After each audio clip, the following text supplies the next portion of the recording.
Welcome back to another episode of the Everyday Joy podcast. I'm your host, Ash Couchman, and I cannot wait to find moments of joy with you today. If you haven't given us a 5-star written review, now is your chance. Head over to Spotify, Apple Podcasts, give us a review and tell everyone why you love this podcast, why it's important to you, and just help more people to find out about this incredible community and this pod. Let's dive right into today's Words to Live By.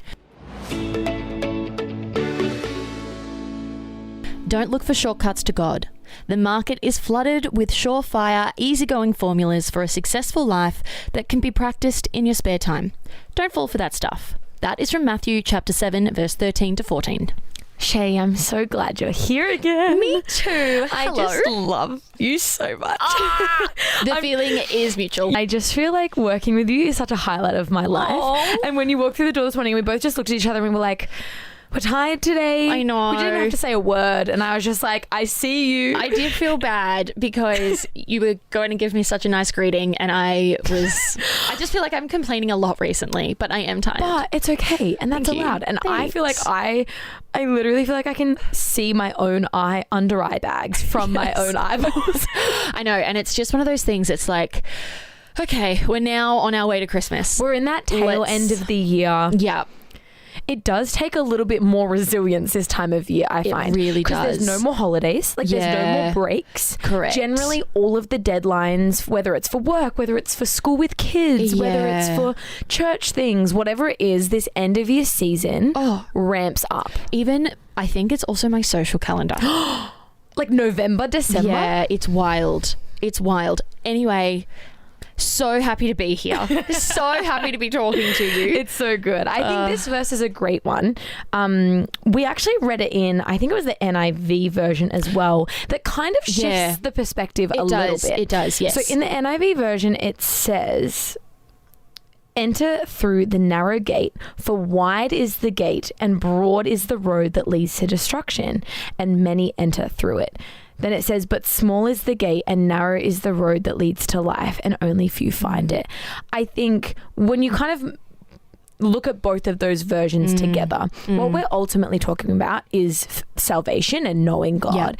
And that the road to knowing God, it is a narrow road. Yeah, it's not easy. And, you know, it does take discipline. Yeah. And it does take making choices and sacrifices. Yes. But that is the best road to be on. A life of sacrifice, a life of leading and walking towards Jesus is better than any, in quotation marks, easy life of like destruction. Well, that's exactly right, because what's so easy about destruction? Correct. You know what I mean? It's well, basically the verse is saying the road to it seems fun and easy. Yeah. But it is destructive. It's not. Exactly. No, I've got a lot of thoughts on this verse, from both sides of the coin. Like, some people could read this, and especially if they don't know God and they're not a Christian, they might be like, that sounds horrible. That sounds like sacrifice and discipline. Why would you want to put yourself through that? That's just a bunch of rules that you have to follow. How boring. You're going to miss out on so much stuff. But then on the flip side, when you, like, in the moment, you might be feeling like you are missing out on certain situations. I don't know. For instance, when I was in primary school, I don't know about you, Ash, but my primary school friends went through a phase of like Ouija boards. Yeah, like weird spiritual stuff. Yeah, and those kind of like those kind of movies as well, like horror films. Yeah. Anyway. I have like vivid memories of like sitting talking to my friends' mums while my friends watched horror movies. Right? Yeah. So I have so many memories of girls. We were organising sleepovers and I was so excited because I loved hanging out with my friends. But then they would start talking about what we're going to do and that they're going to play with the Ouija board. And I was like, well, I can't do that. Yeah. I can't come to this sleepover. Yeah. So I would have to miss out. You know what I mean? And like in the moment, that's really sad because I'm like in grade 5 and grade 6 and I don't get to hang out with my friends. But I knew that didn't align with my values. That didn't align with what I believed in. So I had like also this badge of honor where I'm like, well, I am a Christian and I don't do that stuff. Yeah. And so I'm going to have to step this one out. Yeah. And the girls will probably be like, well, that's so boring. Like, it's just a bit of fun. Yeah. Like, you know, it's just. But when you understand the eternal weight. Exactly. You know that even though, like you said, that big wide road seems fun at the time, Totally. it can be so destructive long term. And when you have that eternal perspective, so much easier to see. It really is. But if you don't, you just think, like you said, I'm so boring. Don't want to be silly. You don't want to have fun. Yeah. It can have that skewed view, I suppose. Well, and then I think people get the wrong idea about Christianity because they're like, oh, so many rules and regulations, when really, yes, you're saying no to a lot of stuff, but you are saying yes to so much more. Totally. Like, so much more. And I'm sure there's people listening right now who go, yep, this week I literally had to make a choice because I knew that it wouldn't be something that God would want. And it's often hard. You often miss out. You're often disappointed, and that's okay. Well, that's exactly right. It's okay to be disappointed, but to know the joy in the end of honoring God in your decisions. And I really think that, we can fall into that trap of an easy life is a good life. Yeah. And we were kind of talking about this off mic before, where you get this mentality of like, well, if life is easy and life is fun all the time, and if there's no problems, that means life is good. But I think it's actually a very warped perspective of life. That's exactly right. And it's so much harder to navigate. I look at a lot of my girlfriends who aren't Christians, and I love them to bits. I love them so much, and they're amazing. Totally. But I can see like situations they're trying to navigate now, like in their 30s, and it's complicated and it's messy. And I have been in a similar situation, but because I've had my values and I've had discernment and I know what's right and what's wrong, I've been able to call things early and know this actually isn't the road for me. But when you don't have that moral compass, or I don't want to say moral compass, when you don't have that, when you don't have the Holy Spirit guiding you, correct, it's not fun. Like, doing whatever you want on a Friday, Saturday night is going to get you in some very, very sticky situations. Yeah. And the reality is, it seems fun at the time. It does. It does seem fun. Only heartache in the end. 1,000%. And you just end up feeling lonely and lost and not too sure what to do next. Yeah. We were kind of saying earlier, the thing that we are so grateful for is when you know God, when you have a faith, when you have a relationship with God, even when you're in the worst times, even when you are feeling your lowest of low, you have that foundation that at the end of the day, Jesus has the victory. Yes. That at the end of the day, we'll spend eternity in heaven. Yes. That at the end of the day, God's will and God's plan is good. Yes. So even when we're at the bottom, it's actually not the very bottom of life where we could be, because you have hope. But in saying that, we should also mention, Ash, then there's like the other side where you've got brand new Christians who are like, oh my gosh, finally I found Jesus, I can take a deep breath because everything's going to be fine from now on.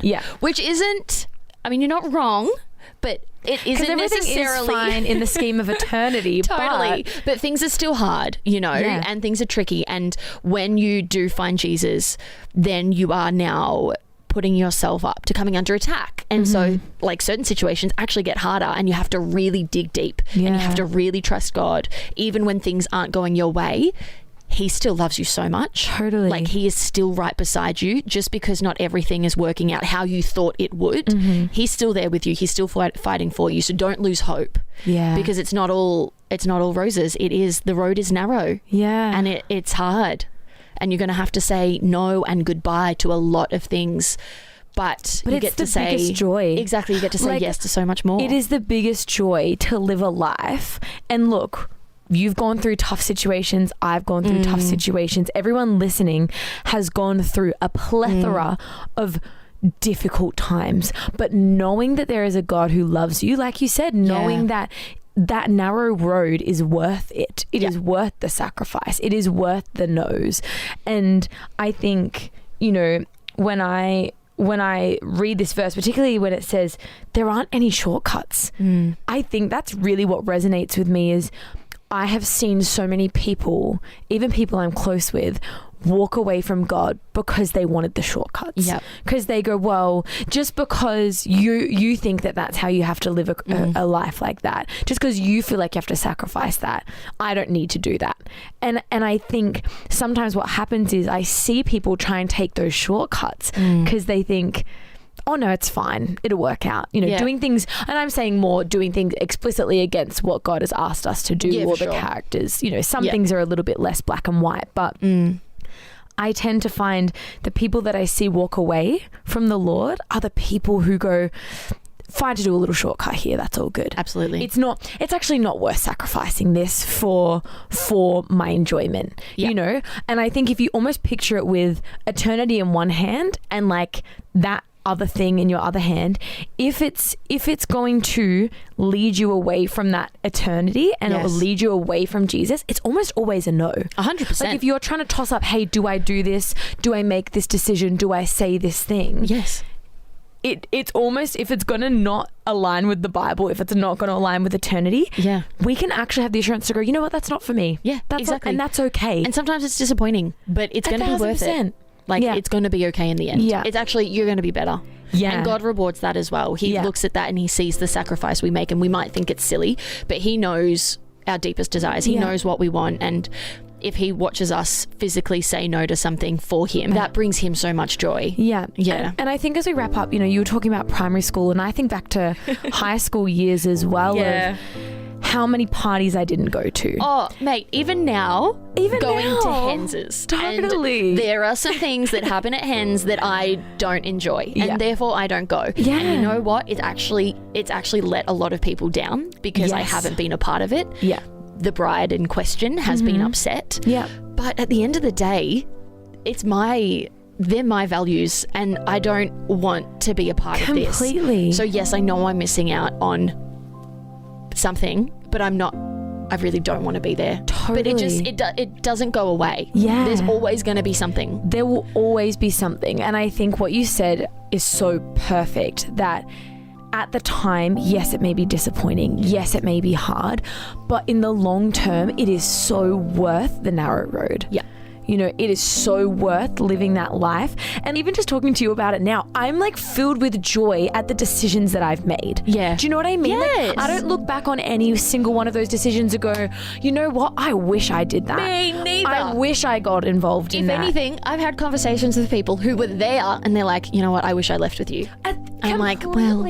So I think if you're sitting here right now, and whether it's something coming up in the future, whether it's something that you've planned to do, whether it's whatever it looks like in making those godly decisions on things that will lead you closer to Jesus or further away from Jesus, it is okay to make the decision and say no. Yeah. It is okay to leave early, like Shay said. Even if it's hard, even if it's rough, even if the people around you don't understand. Yeah. If you feel that conviction, it's okay to walk away from it. And like we just said, we have never once regretted doing something that honors Jesus, that honors your marriage, that honors your relationships. All of those things always lead to the blessing and the goodness of God. Not because we're good, but because God's goodness is in obedience. Yeah. And obedience to Him. I cannot wait to dive even deeper into the Word of God with you tomorrow. But until then, I pray you're able to find moments of joy.